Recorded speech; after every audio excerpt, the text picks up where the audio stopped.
It is Monday morning, October 28th at 5:33 in the morning, and the SeeStar S50 is outside capturing photos of M45, the Pleiades. It's still at 100%, and I'll show you. It's been 100% all night, and I'll show you how I'm doing that in a moment. The iPad, on the other hand, is down to 40% from being on all night.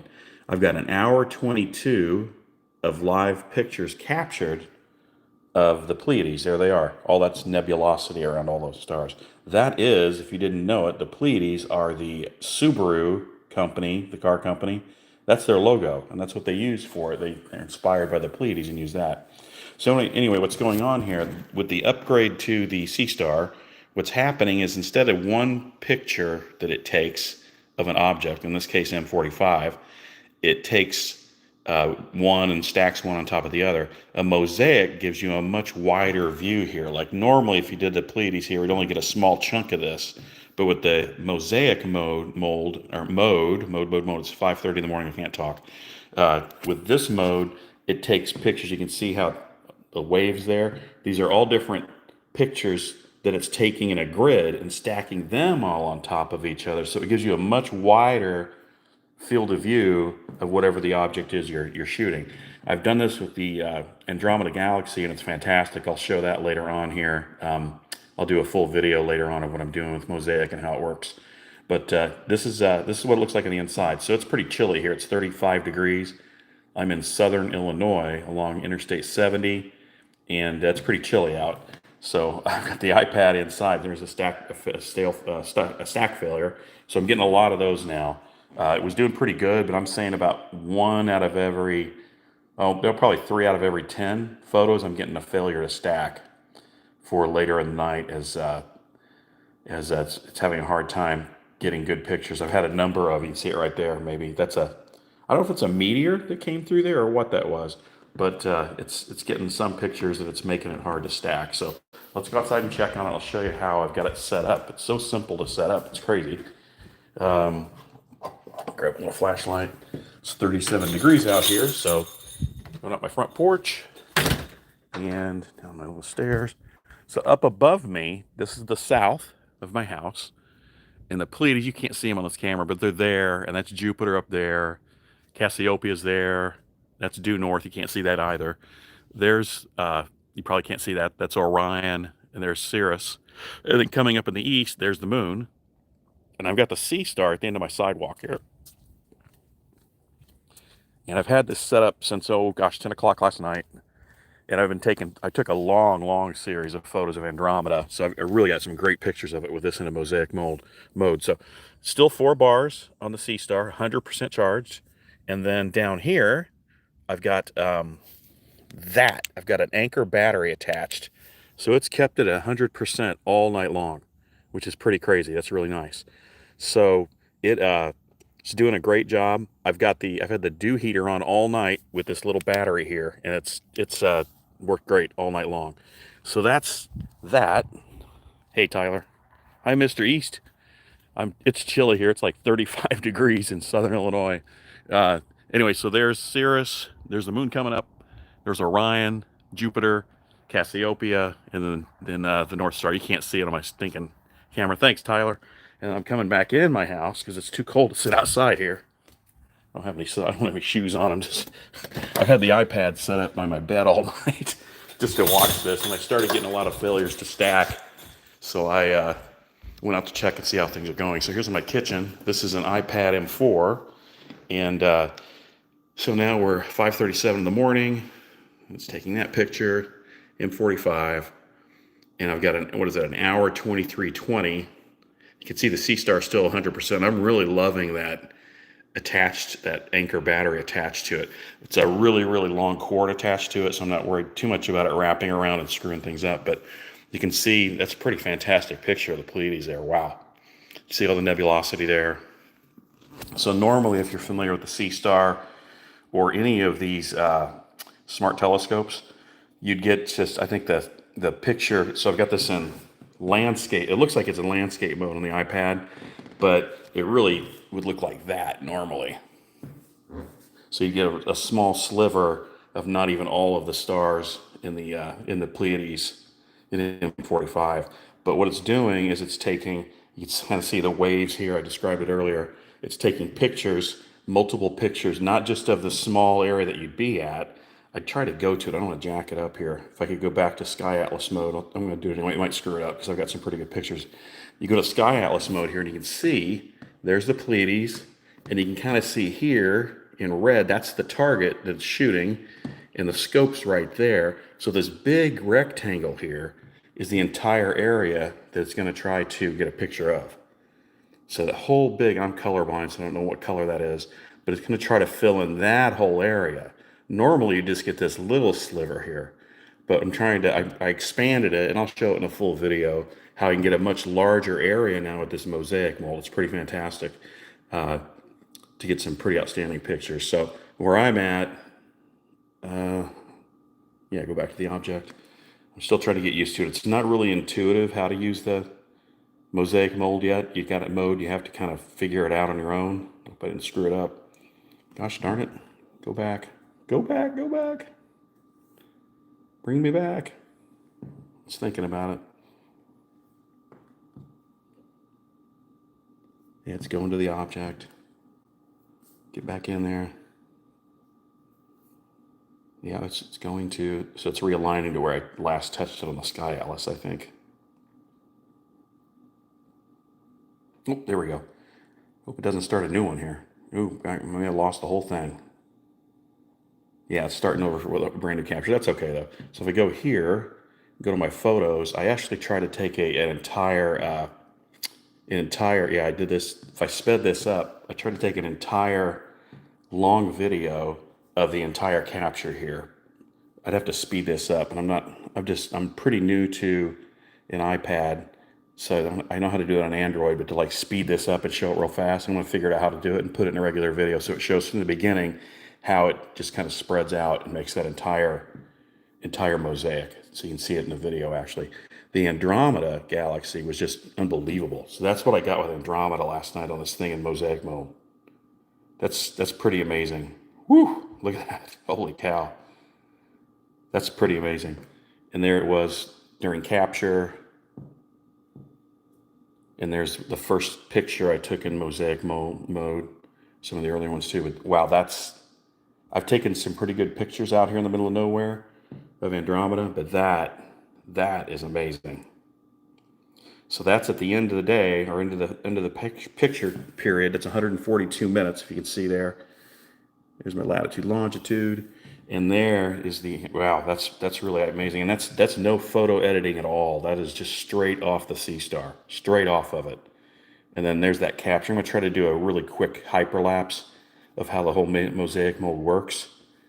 And then there's early on with the Pleiades, and then there is another one. So that's the last one I took before I went out to show you some things. But I will, after the sun comes up, I'm going to plug the SeeStar into my computer and get all the photos off of it, and then do a longer video of how cool the mosaic mode really is. Really cool.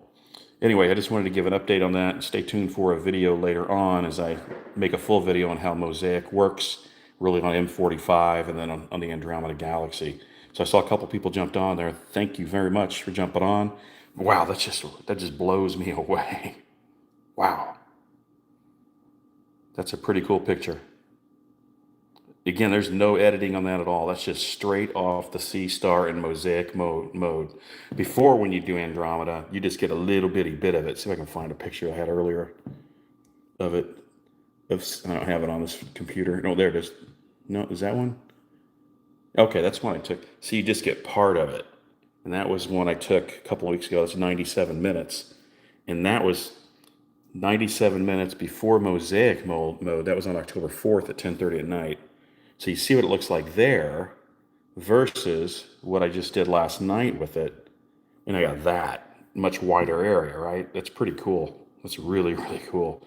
And I'm not much of a person that goes in the Lightroom or any kind of post editing. I've never really done that because I'm colorblind, and that's my excuse for not learning it. I've tried, but I'm not real great at it, so I just don't do it. Anyway, that's it. I'm gonna check on the SeeStar one more time. I'm gonna let it run until the sun starts coming up here. But I'm lucky enough to be I'm in southern Illinois, or south central Illinois, I'll call it, along Interstate 70. I'm about an hour out of St. Louis. And to the south, I've got probably Bortle 3 skies, but there's a town north of here that kind of blows out the northeast. That's about 15 miles away. That's more like a Bortle 4. But overall, I think if you look at the Bortle maps, it says I'm at a Bortle 4. But I kind of feel like to the south, I'm Bortle 3, because the nearest town south of here, my gosh, it's probably 40 miles to any town of any size. There's a town about 5 miles south there. It's a little town of like 100 people. So there's really no night sky at all, or nothing to worry about there. Let's go back, check the SeeStar one more time. And still, I'm just blown away. That's awesome. It was just an experiment I tried with this little Anchor battery that I'd normally charge a cell phone with. But I've got it plugged into this thing, and it's kept at 100% all night. So anyway, I'm going to try to stitch together everything I've done.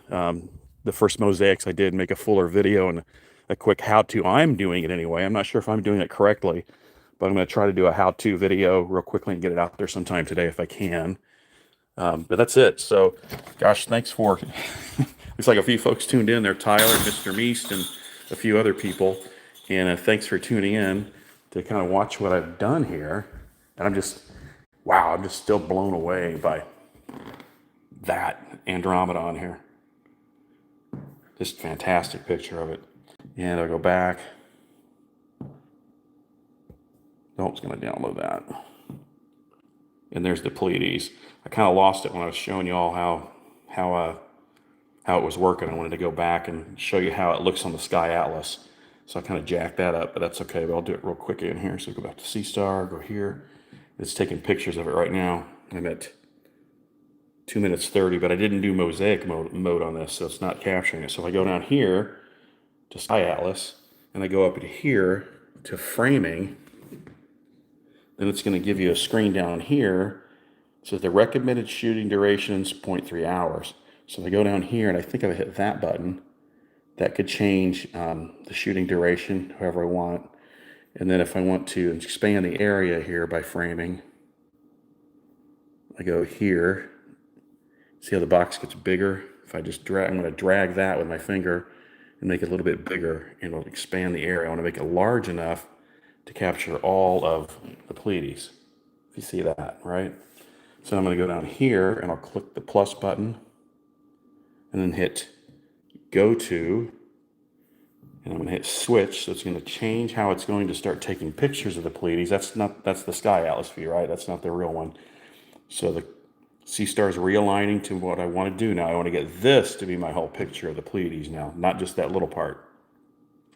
So it's going to start doing that, and switch back to this view. It's going to start taking pictures, hopefully in that mode now. Still at 100%. Give it a little bit of time here. And there we go. It flips back to, at least it appears to be landscape mode. Looks like the SeeStar may have moved a little bit there and took a picture. Hopefully it'll adjust for that. And then it's going to start doing that stacking again here. Give it just a second here.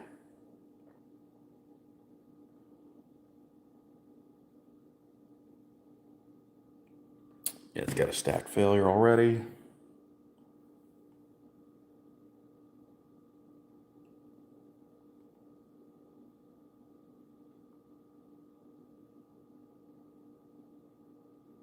Oh, come on.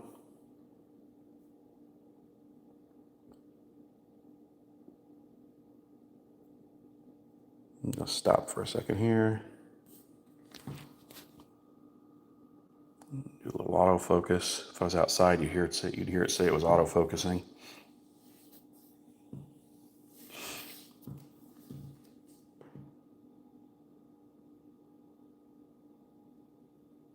It takes a second.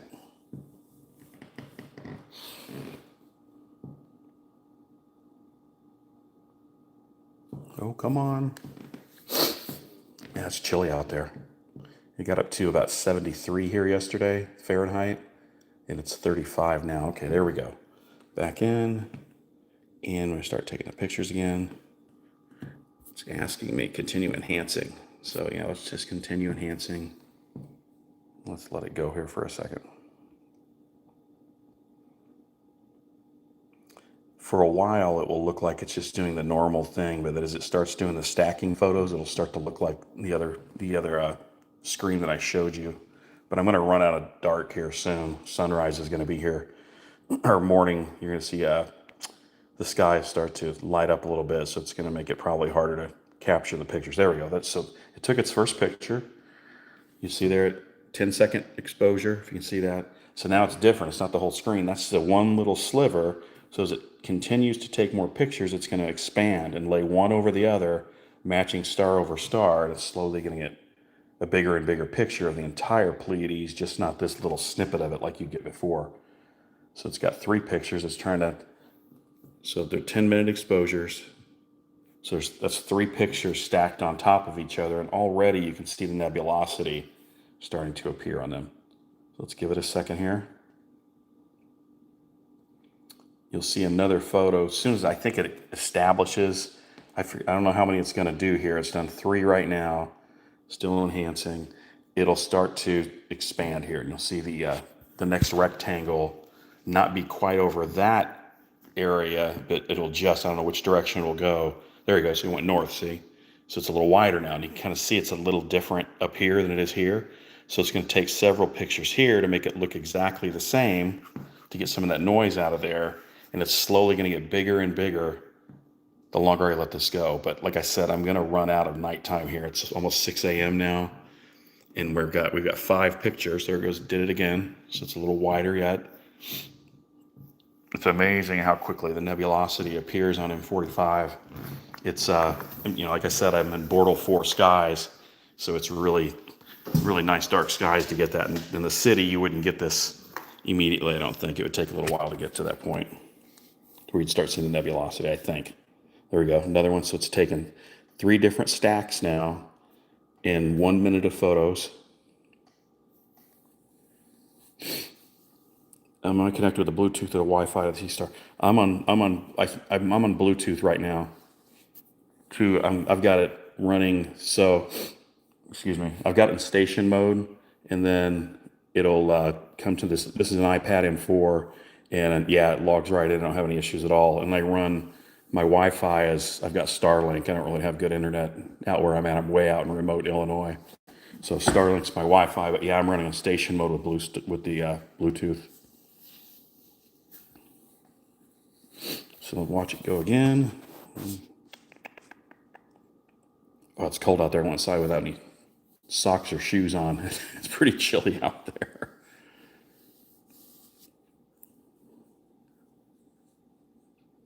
Yeah, I struggle with that G-force for a while. I couldn't quite figure out, so when you go into those settings with the SeeStar app, it's some of that's not real intuitive. I don't think you got to kind of play with it, and I'm pretty impressed with the distance you can get with it, with a Bluetooth and the Wi-Fi too. Oh, there goes another one. So it's not going now. It's going out this way.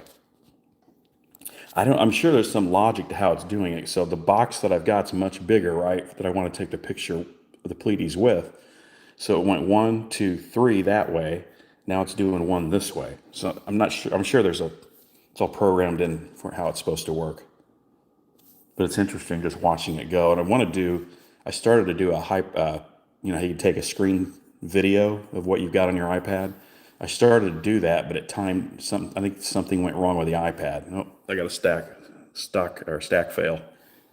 And then I'm getting on the Pleiades here now in the last hour. I'm getting about 3 failures out of every 10 pictures to failure to stack. So I'm not sure what's up with that. The time of day, it's really the Pleiades are now kind of sinking into the west here a little bit this time of morning. So I don't know if the field rotation of how high they were in the sky, or whatever. If there's something in the picture itself with the stars that's jacking it up, but it's getting a lot. I'm getting a lot of those failures, but this is pretty outstanding here for right now. I think for what I'm getting. Got another one. I'm at 2 minutes of exposure. I'm just going to let it go until I'm not sure what's going to happen as we start getting the sunrise and the skies start to lighten up a little bit, but that battery's held out at 100% all night long on that little anchor. anchor battery. Pretty cool. But again, wow, I've only done 2 objects so far with mosaic mode, and it was Andromeda, which is far and away the best picture of Andromeda I've ever taken. Not even close to any other I've ever taken. I've had a myriad of telescopes over my life. I'm 58, and my first telescope was an old J.C. Penney refractor. But over the years, I had with Shoemaker Levy, I got a big 10-inch Meade reflector, an old Starfinder, I think they were called. And then right now I've got this. All I have now right now is the SeeStar, and then I also have, I don't know how to say it still. It's Aptura. I don't know how they say it. Aperture. I've got a 60 millimeter refractor that I run off a Star Adventurer equatorial mount. Yeah, he got a Sears refractor. Yeah, those were fun, right? With the old wooden tripods. That was my first one back when I was in high school. And the what I have right now, that Star Adventurer, I tried to set the SeeStar up on that Star Adventurer on the both on the tripod that SeeStar comes with, but also with I have a larger tripod. It's really, I don't have a really nice, like the Star or Sky Adventurer tripod meant for the Star Adventure. I don't have that. I'm holding out. I'm debating whether to get a Celestron, like an 8SE or something like that, and maybe use that mount for the SeeStar sometimes. I don't know. I haven't figured that out yet, but it's fun just playing with this thing and just seeing what you can do with it. Let's see, we're 250. It's interesting how you can see how it, like up here, all that noise in there. But as I watched it through the night, it was kind of cool how you saw it overlay where it's just an exact match and you can't tell. It's pretty neat, but I may have a harder time doing that, I think, as it starts to get lighter in the morning here. So we're almost 6 a.m. now. But more of that nebula.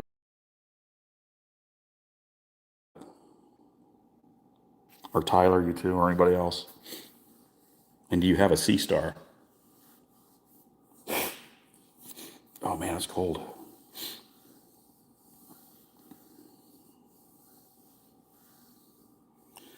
I couldn't have got away with this about an hour ago. My wife was getting up to go to work. She's a nurse in a ambulatory surgical center. She wouldn't have stood for me talking like this at night like this. So I had to wait for her to go to get up and do this. Oh, there goes another one. So it's starting to go this way now. Really cool. This is just such. I loaned this the SeeStar to my daughter. She's a graduate student in biology at Eastern Illinois University, and I let her take the SeeStar over the weekend with her friends out to some really dark skies to try it out, and they're just blown away by it. And I love it when kids see this thing. I tell everybody when they see this thing how easy it is to get into astronomy or astrophotography. They're just blown away by it. It's just a fantastic way to get kids interested, I think. Let's see. Let's watch it a little bit longer here so you can kind of see. Pretty cool to see how that goes. I think what this took, I had a Meade, what was that, an EXT70. I had a few years ago. It was a Maxutov, and it was meant for. I was trying to get the planets with it, and that's when I first started to try to get into like plate solving, and the PhD and all that stuff. And what's the other software that EOS, the backyard stuff for a Canon camera and all that. I tried to get into all that with that telescope, and I just never really could get into it.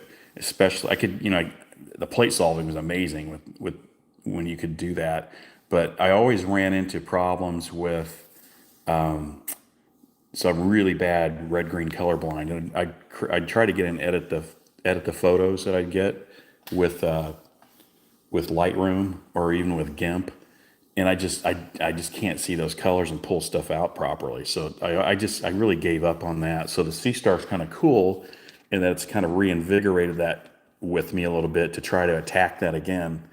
And I've thought about just going grayscale on stuff when I do the photo edits, but we'll see. It's just fun to figure this thing out and how it works. And boy, it looks like it's pretty cloudy now, but that's just all that nebulosity, isn't it? So now it's doing one that way. That's pretty cool. I didn't catch it. G-force. Did you say where you're at? Where you live at? So like I said, I think I'm pretty fortunate. I've got some pretty dark skies here. The nearest really big city to me would be St. Louis. Well, St. Louis would be a metropolitan area. That's about 120 miles away. You're in Green Bay. Okay. I lived in Appleton for about a year. During COVID, I was consulting up there out of Appleton. And then I drive over to Marshfield every day to consult in the hospital there. And my wife worked at Theta Care in Appleton. So we were up in Green Bay a lot and up in Door County. Actually, we're going to move back up. We're going to sell. I've got farm ground here in southern Illinois, and she's from the Eau Claire area.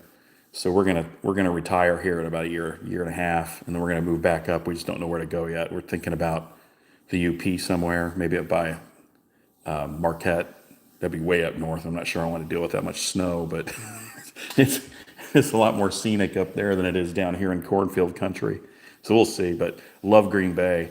We did a pizza tour of everything in Green Bay and then the Fox River Valley, trying to find the best pizza. And where was that place in Green Bay downtown? I want to say it was like called Jake's or something like that. It was really good pizza. And then in Neenah was probably some of the best thin crust pizza I ever had in my life at a place called Cranky Pat's. But yeah, really loved it up there. Didn't like the winter so much, but if I'm retired and I don't have to get out so much and have plenty of firewood, I think I'm okay with it. And then maybe spend a part of the winter somewhere else. But love Green Bay, love Fox River Valley, the whole area, really, really cool. Of course, you probably don't want another Flatlander up there, do you? I'm born and raised in Southern Illinois, but I'm not a Chicago guy. I do not. I'm a south of I-80 guy. I'm not a Chicago guy, so I'm not a. What do they call them? It's Flatlanders, right? There's probably other names I forget. Like in Massachusetts, when they move out of there and move into like New Hampshire and Maine, they call them, what do they call them, mass holes, that kind of thing. Anyway, this is just really cool to watch this. There's another one. So that noise down there is really interesting, and how that will hopefully, as it keeps stacking, another one that way now. Yeah, you know what? I do consulting right now for a company called GEHA out of Kansas City, and they're all Chiefs fans. And we were up when we were up in Appleton, it's pretty hard not to become a Packers fan. The first time you drive by Lambeau, you get off that, whatever exit that is, and you go by that Cabela's and you drive farther down. It's pretty hard not to be pretty impressed with the Packers as you drive through that area. And we did no, it was a regular stop for us. There's gosh, what was it? It's the Badger State Brewery that's just down the road from Lambeau. We spent a lot of time there, and the cool thing about Green Bay is that it's, to me, it's a big town, but it doesn't feel like a big town. And my wife worked for HSHS, so there's a big hospital in Green Bay. There's two of them, I think, from HSHS, but she switched to Theta Care in Mapleton, and she's been there all her life in healthcare. But Green Bay's a fantastic town. Absolutely know a lot of folks there that worked through HSHS, especially over the years. I worked for them too for a while, but this is just really cool watching this stack like this, and how the nebulosity just becomes really apparent real fast. All right, so I'm probably gonna get out of here real quick. I've got a husky. I've got to get him outside here. He hasn't been out all night, or otherwise he's gonna wreak havoc in my living room here. But I'm going to take all this from Andromeda. I did like a hyperlapse. It's just cool to see. I want to do it like at 10 times speed and just watch this thing expand real fast and how it builds out the picture, the mosaic.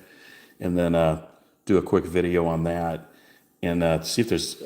I think I've got the workflow to get the mosaic mode to work correctly in the right way. I'm not sure. It's not real intuitive. And that's one of the things about the software is you can tell it wasn't.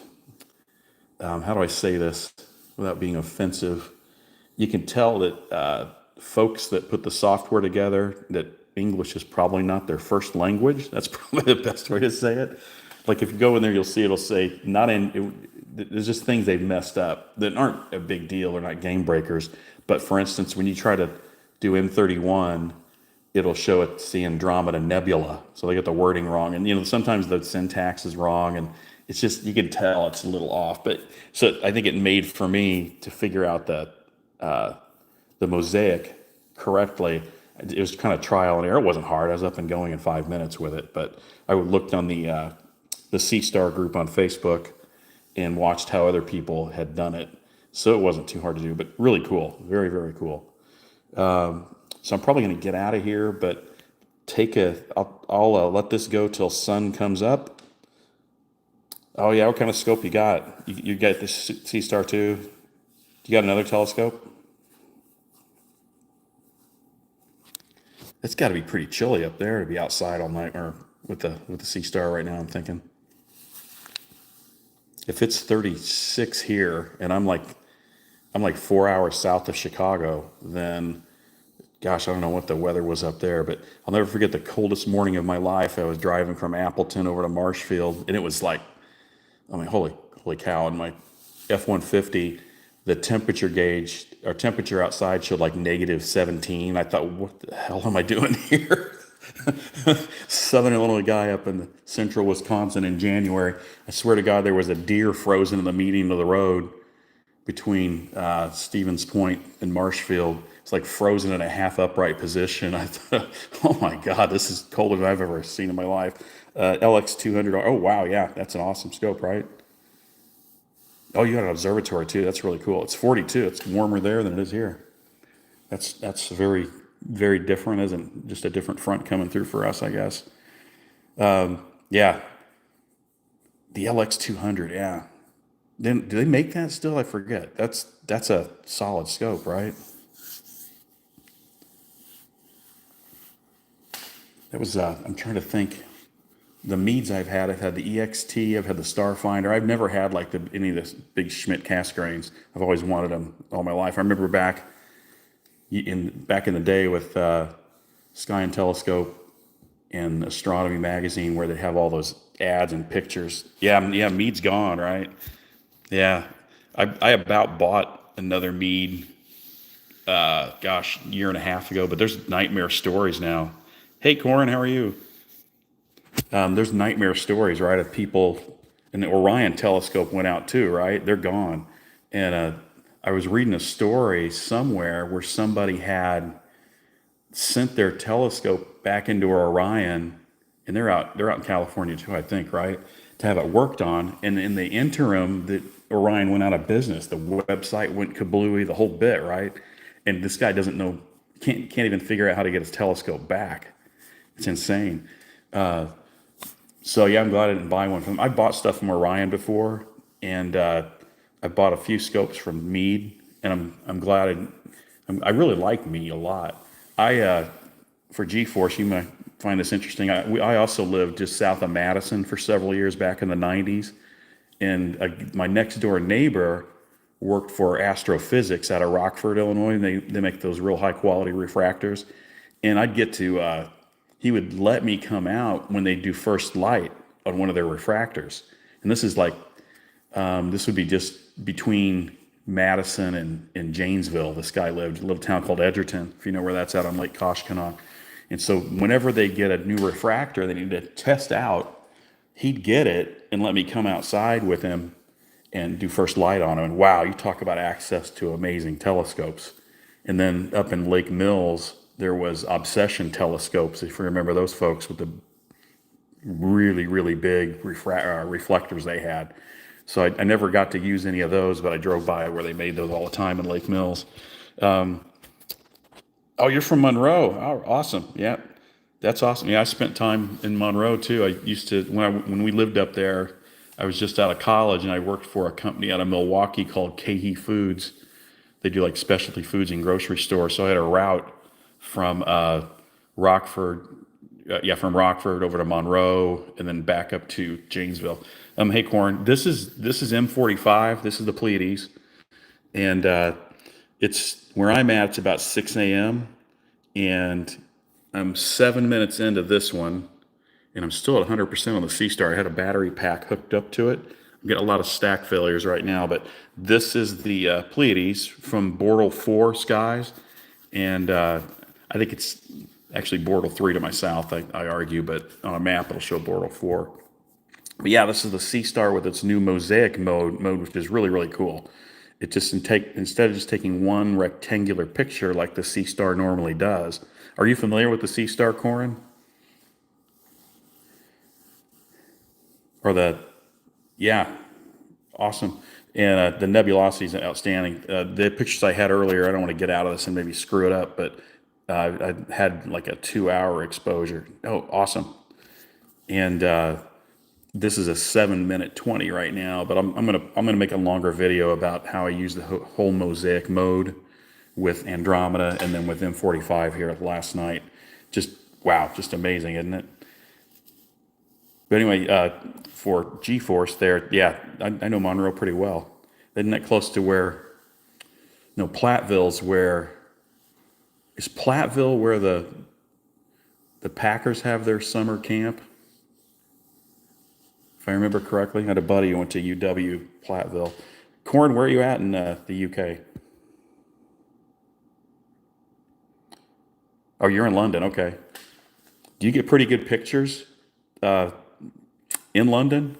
I always wonder how the bright skies impact the use of this. You're under Boral 8 and 9 in London, but you still get pretty good pictures with the SeeStar, correct?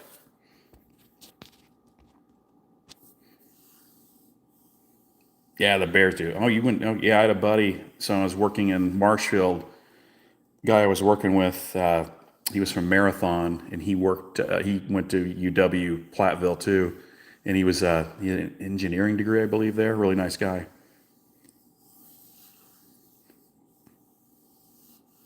Bortle 8 and 9 in London. I can't imagine. So, did you get some pretty good pictures then, Corin?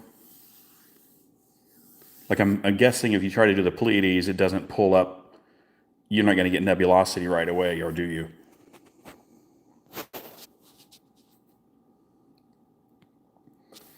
I'm going to go back outside and check on the SeeStar here. My wife said we've got a Siberian Husky, and she said she took him out in the middle of the night. And she goes, "You may want to check your little telescope. He might have peed on it." So I don't know. I could see him doing it, but I don't think he did. Let's go out and see. Yeah, you can tell the sun's starting to be sunrise a little bit in the east. So that's semi-south. And again, about that direction, I'm aimed west. St. Louis, Missouri is about 120 miles that way, and there's really no big cities at all to the west other than that. To the south, so up there you can see Jupiter there. There's Sirius. You can't see Orion with my camera here, I'm sure. And the Pleiades over there is what I'm shooting. Over my house, should be a North Star. You can't see it here. In Cassiopeia, or Cassiopeia, however you say it's there. There's the moon coming up. And then there's my sidewalk. And then there's a SeeStar down at the end. And then there's my nice, sweet side-by-side. And I'll come over here. Yeah, you can tell that we're starting to lose a little bit of the night sky right now. So I'm still 4 bars on the SeeStar. And it's because I've had it hooked up. I tested this tonight. I took this Anchor battery for my phone. It's a big, big Anchor battery. I forget how many milliamps it is, but it's been charging it all night. Still 100% and working great. I've had the dew element on all night long, so I've had 100%. I was worried about the cord a little bit, that it might wrap around the SeeStar, and wasn't sure what would happen there. But I don't think I've had any problems. I'm going back in because I'm barefoot and it is cold, cold, cold out there. So there we go. Let's go back.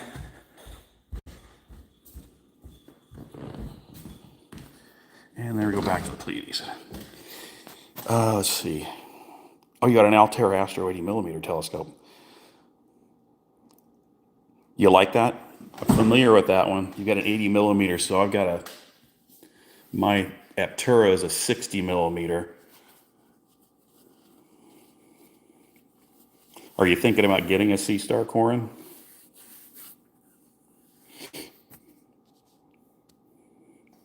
How are we doing here? I've got 9:20. I don't know if you can see that. 9 minutes 20.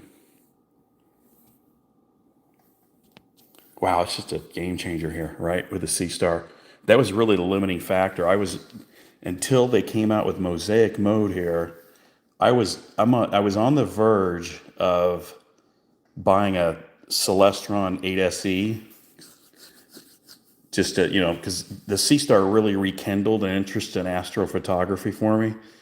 And I thought about, I've been researching it and I've come very close to pulling the trigger on a new Celestron, but I think I'm going to hold off now and just see what I can get done with the SeeStar, since I've got a Star Adventurer mount, an equatorial mount, and just see if I can see where I can stretch it and get it to work to take care of the field rotation even better. I mean, it looks like this Mosaic mode really addresses the field rotation issues.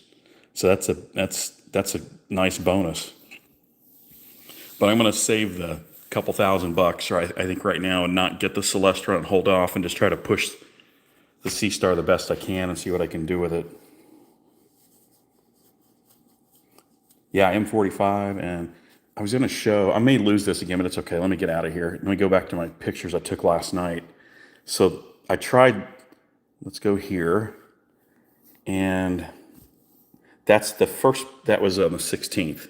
821. So that's Andromeda. I just took a quick 11-minute of Andromeda.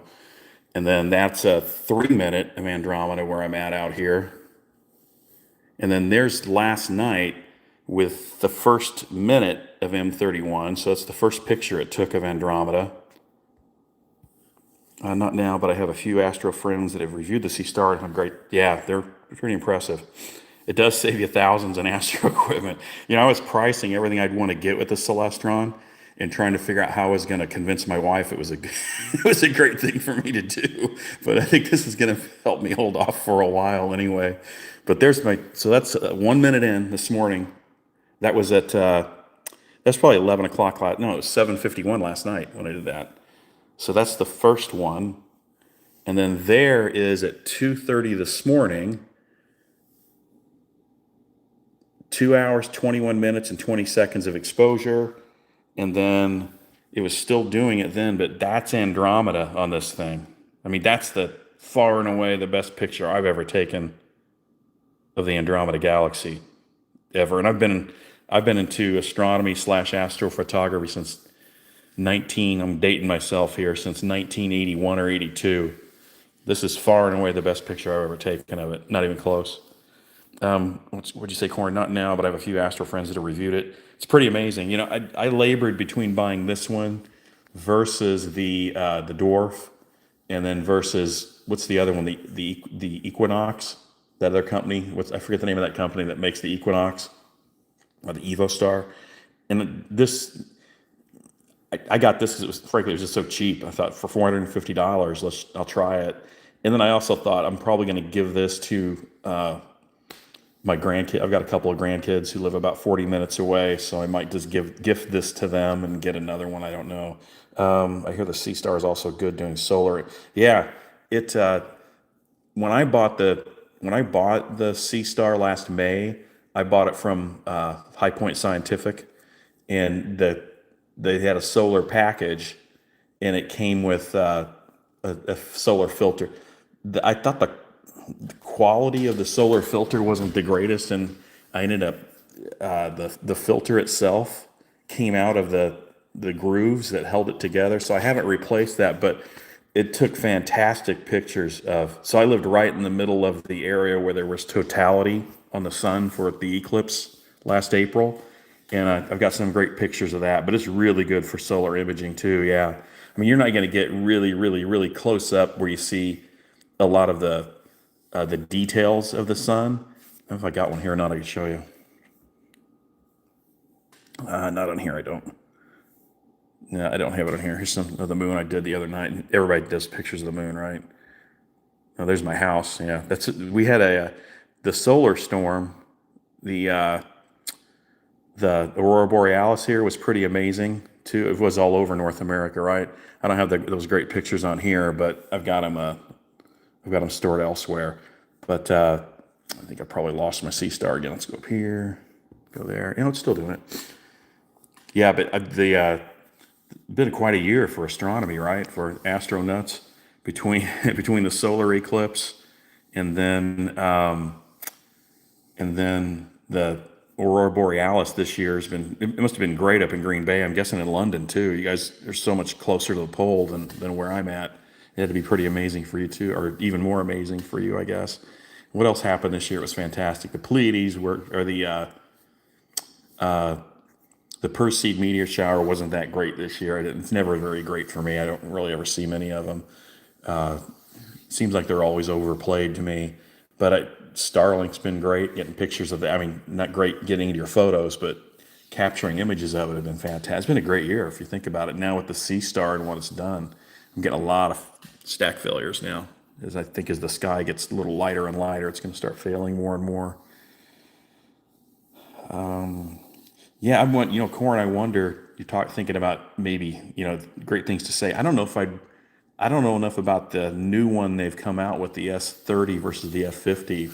But I think what I'm going to do is I'm probably going to gift my SeeStar to my daughter with their grandkids, and then I may get the S30 just to try it out and see what it's all about, and just see what it does. It's so cheap, it's $400. It's like, okay, compared to some of the astronomy hardware you could buy that would cost you thousands and thousands, you can do this pretty cheaply.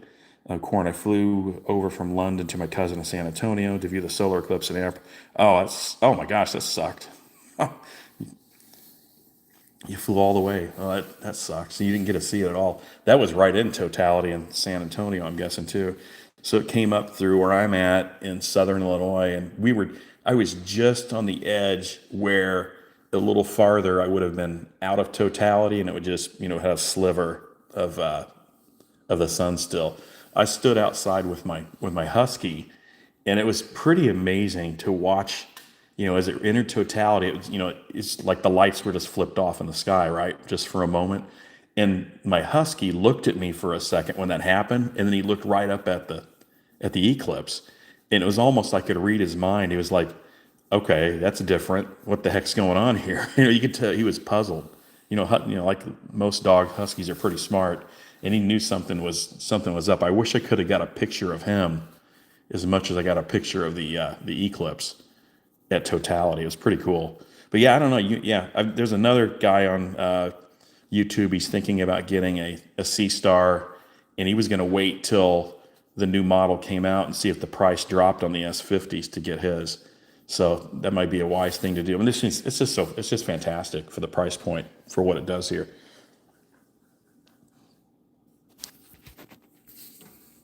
So here we go, 47 minutes. I'm gonna have to let my husky out here in a second here, so I'm going to go here. But I'm going to try to make a quick video on the whole process here, the whole workflow, and how easy it really is. To learn Mosaic, and I don't know if it's worthwhile to anybody or not, but just to document it and get it out there and give me something to do. There we go. Yeah, it's got a lot of different. See, so it's got, looks like 1, 2, 3, 4, 5, 6, 7. It's like it's gone about 9 bands up and down in Earth terms, I guess. But it's still stacking. We're at 12 minutes, 50 seconds of exposure. And it's showing the mark pretty easily for, I can't say the Maya Nebula, so NGC 1432, 1435, and then 2 of those primary moon or stars of the Pleiades. It's amazing when people think about the Pleiades, they don't know. I always like to point it out that, do they know that the logo for Subaru Motor Company is the Pleiades, or it was inspired by the Pleiades, right? And there's a game. There was my first introduction to the Pleiades would have been when I was a teenager, and there was a video game that came out after like Pac-Man and Space Invaders and Asteroids. It was called Pac-Man, or it's called Pleiades. It was a pretty cool video game. Let's see here. I'm just going to let this go until the stack failures just become too much to take. But let's go back outside for a second and see how much lighter it is out here. Yeah, I can see immediately it's starting to. That's my dog's bell on the door to tell me when he wants to go out. Yeah, it's getting lighter. There's people driving off to work out in the middle of nowhere here. So I'm about 20 miles out from any town. There's a town about 10,000. that's northeast of me. There's really nothing to see in the northeast, right? So there's the SeeStar still, all the bars. There's the moon coming up in the east. That's my shed. That direction is the nearest town, and that's, like I said, that's about 15 miles away. It's a little town, not a little. Well, it's a little town to you guys if you're in London or Green Bay, but it's a little town called Effingham, Effingham, and then you can still see Sirius. I can see Orion. There's still Jupiter, but it's really getting faint. So I'm guessing those stack failures are just going to get worse and worse the longer we go on. I'm south of Chicago, Corin, about 4 hours in southern Illinois, and Chicago's the nearest really big metro area, and that's about 230 miles from me. And then I'm east of St. Louis, Missouri, about 120 miles. So I'm pretty remote here. So I've got, like I said, I've got Bortle 4 skies. Yeah, I'm pretty fortunate. I live on 10 acres of farmland out in the middle of nowhere. So it's really perfect for, at least in the Midwest.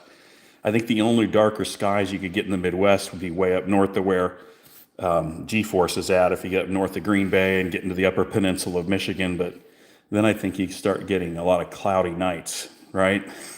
Because the Great Lakes probably impact the weather a lot there. I'm guessing, and you don't have nearly as many clear nights as you do here, or definitely not as you get out into the west, right, into Arizona. Okay, yeah, really lucky. But we're going to we're near retirement age. My wife and I see we're getting another stack fail, so we're close to retirement age, and we're thinking about.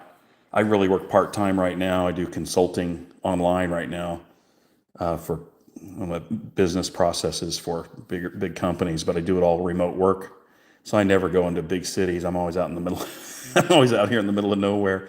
But we're getting ready to hang it up and retire, and then head back up to where G-Force is at, a little farther north, maybe we're thinking. So up into the upper peninsula of Michigan, because they're really good, great dark skies up there. Another stack fail. So we're getting a lot of stack fails now because the sun's really starting to come up now.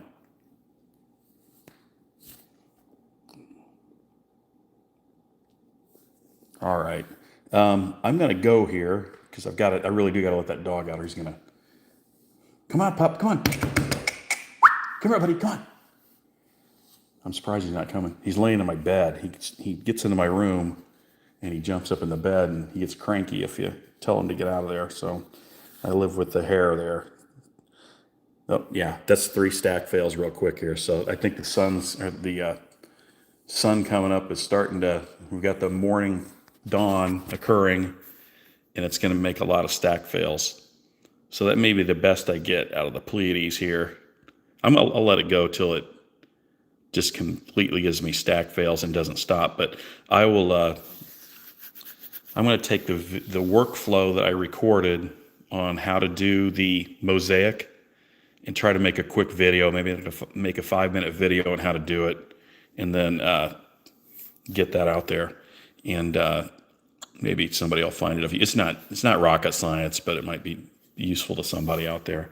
But it's just really cool. I can't recommend the SeeStar highly enough, Corin. It's for the price point. I can see. I think about telescopes I've had and the one I've got, and by the time I get outside, get it polar aligned, get the counterbalance taken care of, get all that done. You still want to do that, right? Because I can do things with that you can't with the SeeStar. But for like last night, it was 37 degrees Fahrenheit here. Just to take that thing outside, I took it out before the sun went down so it would acclimate. And then I just waited to turn it on until about 10 o'clock last night and turn that, it's got a built-in dew heater. Yeah. And then, yeah, for sure. And then it's been running all night, 100% with that battery pack attached to it. I can sit inside, not go out there at all in 37-degree weather, right? That's pretty handy as opposed to, all the money and, have to get one of those ASI airs and all that other stuff with a regular telescope to do the same thing. For 450, I can do that and sit here at my kitchen island and watch it all happen without being cold. So it's just, I can't recommend it highly enough to consider getting one. The way I look at it too, for the price point and for as popular as they are, if somebody got one and they didn't like it, boy, I bet you could sell them really, really quick. Hopping onto cloudy nights or even on Facebook, you could probably sell them really easily. And that's what I've told a few people. It's like, for the price point, why not try it? If if you think you might be interested, and I could probably find a buyer for you if you're not. Yeah, thanks, Corin. Thanks for tuning in. I didn't know if anybody would even tune in at this time of morning here, 6:30 in the morning. 6:30 in the morning. I started about 5. I didn't know if anybody would join or not, but appreciate meeting you all virtually. I'm gonna another stack fill. Yeah, I'm just gonna let it go here, but I'm gonna get off here and get that dog outside, and I'll get a video pushed out there on the workflow for the Mosaic, just to have it recorded and documented. It's great to meet some of you folks here for the first time. Maybe we can chat again some other time. I'd love to. I've tried to do podcasts. Like there's a software package called Restream. It's a podcasting software, and I've tried to use that and tested it a few times just to get it to work. But I'd love to just get out. You know how they do in TikTok? You can have somebody join real quickly, and then you could chat. Just like you're doing a Skype or a Microsoft Teams meeting. I'd love to do that and find people that are willing to do it, but it's kind of hard to do. It's good if you got a travel. Yeah, it's easy, right? Throw that in a backpack or the back of your car. It's so stinking easy. And it's just, yeah. Yeah, thanks. I've not had a chance to, Cool Dreamer with the SeeStar, maybe the official app from Play Store doesn't have the, yeah, it does.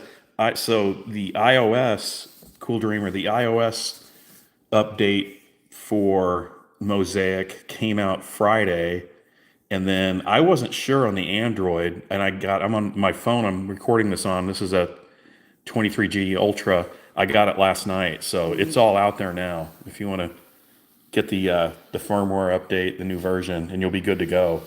So I installed this. My daughter had SeeStar all weekend, and then yesterday I got the SeeStar back, and then with my iPad, I updated it and got the new software on it. So yeah, you're good to go on the Mosaic. Just go to the Play Store and you should be good. 11:30 a.m. in London. Yeah, everybody gets so set. Yeah, give it a try. Yeah, update that right away. I forget when you're on a live. We're all kind of provincial in some ways, right? And I think it's 5 a.m. Nobody's going to be on here if I do a live stream, but I hop on and I keep forgetting. Okay, that's kind of arrogant of me to think that, or in a way, right? Just because it's that time here doesn't mean it's the middle of the day for folks in Europe. Yeah, it's really easy to do too, Cool Dreamer. Once you get it up and going, and it took me. You go to I'll just show you real quick. If you go to the Sky Atlas mode here, on the SeeStar, so it gives you that stellarium-like view. You just move it to where you want. So there's the Pleiades, and then you'll have your regular box for the rectangle, what the SeeStar would target in. You see right there, and then you go up to here. You'll get a new icon called framing. You click that, and then down here you'll get some options to size this other rectangle here. To see, it's much larger now, so it's over the whole Pleiades, not just the small area. So yeah, you just got to size that box, and then you'll hit the go to again, and then you'll be. I'll show you here. It's gonna take a second. Then it'll go back to the regular imaging screen, and you'll be in. See, okay, there we go. Okay, let's go. It takes a second to kick into it, but it'll go back to the regular screen and start the Mosaic process. Excuse me. There we go.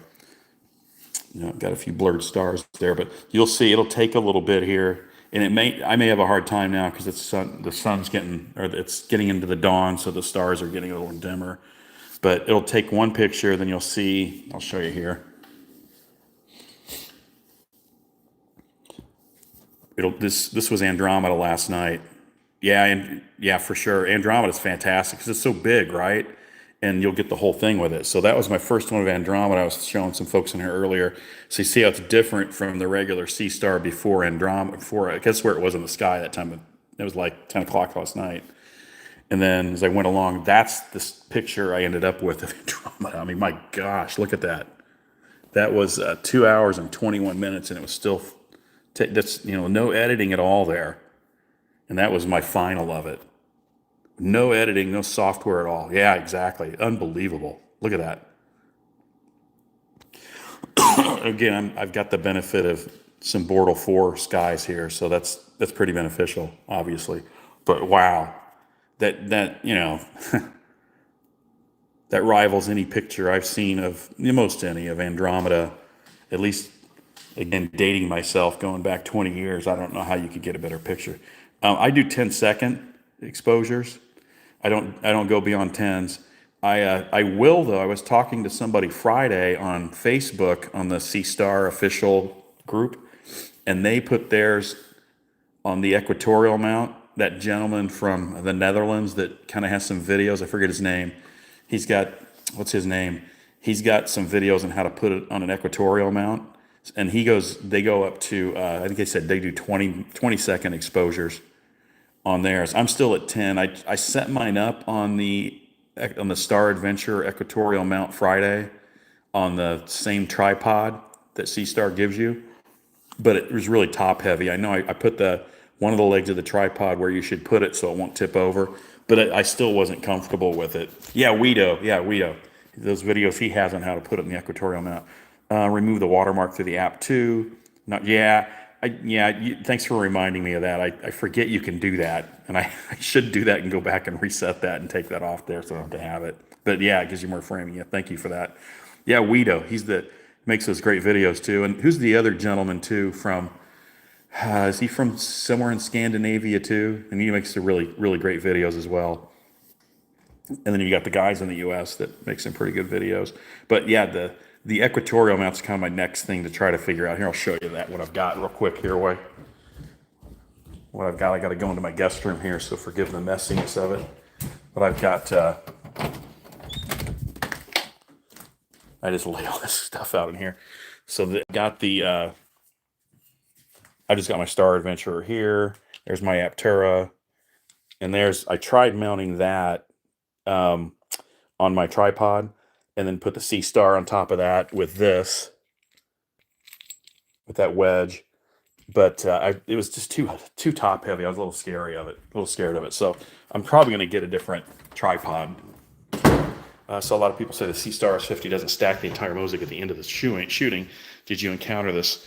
So I am going to have to wait to see on that. What I did was, so if you see this, Kuda, I did a screenshot of it just in case that happened. So that's a screenshot of the final M31 last night. And so after the sun comes up, I'll pull the SeeStar back in here and try to get all the pictures off the hard drive and see what I can get, and see if it's good. So yeah, I usually do that before I turn the SeeStar off. I'll do a screenshot to make sure I get that, just in case it jacks that up. But I'll find out and report out on how that actually turns out, if that makes sense. And then I did a hyperlapse of the whole thing too, but hold on here. Darn it. I was going to hyperlapse the whole thing here. I don't know. I'm new to iPad. I'm an Android guy. So I was going to try to make this 30 times the speed to kind of watch how it stacks out, and just watch it kind of expand and grow like a mushroom, right? But yeah, I don't know if it does what it does at the end of the shoot or not. This is the first time I've done it, the Mosaic. So I'll find out in about an hour and a half or 2 hours when I pull it back in and try to figure that out. but that was the Pleiades. That was an hour and 13:20 of exposures on the Pleiades. You can see it was still doing its thing there. And then I was on live here, and I kind of jacked a couple of those up, so I didn't do the whole thing. I was trying to start over again. I think that's it. So we're about an hour into this, but I do got to let that dog out, or he's going to freak out on me. He's going to freak out on me here. But thanks for, gosh, 11 folks got on here. I really appreciate it. Thank you, and I'll try to push that video out and be interested in comments on this whole mosaic mode, and like that question you asked is great there, Kuda. I think, because I've wondered that all night too, if it's going to save that or not. But we'll go from there. And yeah, thank you very much. I really appreciate it. And let that dog out. Signing out from southern Illinois. And I appreciate your time, everybody. Have a great day, and hopefully we can chat again sometime. Thanks.